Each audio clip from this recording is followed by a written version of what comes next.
म पनि विदेश गएको थिएँ म्याम, त्यहाँ एउटा केटीलाई मैले यसरी टच गरेको थिएँ, तर त्यहाँ त यस्तो यस्तो गरेँ मलाई, झन्नै मलाई फाँसी दियो त्यहाँ। तर म मेरो आर्मीको कार्ड भएकोले गर्दा म बचेँ भन्नुभएको। अस्ति भर्खर पनि यहाँ तपाईँले नै नेपाली बुढोले त्यस्तो भने विदेशी केटीहरूसँग त्यस्तो गरेको तपाईँसँग आएर भने हजुर, विदेशी केटीलाई मैले यस्तो टच गरेको विदेशमा, जस्तो कि म किन विदेशको कुरा आयो भन्दा म विदेशबाट आएको थिएँ नि त, मलेसियाबाट।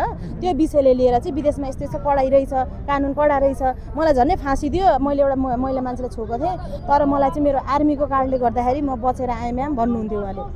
आर्मीको कार्ड भएकै कारणले उनी चाहिँ विदेशबाट बचेर आएँ भन्नुहुन्थ्यो। अब त्यो कहाँसम्मको सत्य बोल्नु भएको, सत्य भनेको त्यो 100%मा 90% पनि बोल्ने, के अरे 10% पनि बोल्ने मान्छे होइन सत्य भनेको। अनि त्यो कुरा पत्याउनै सकिन्न कि उहाँको। तपाईँसँग त्यसरी सबै कुरा सेयर हुन्थ्यो र भनेको सबै कुरा तपाईँले पनि कुरा बनाउनु भयो यहाँ होइन, यो माइती घरको सिसी क्यामेरा हेर्दा भएको कुरा बोल्न पाइन्छ।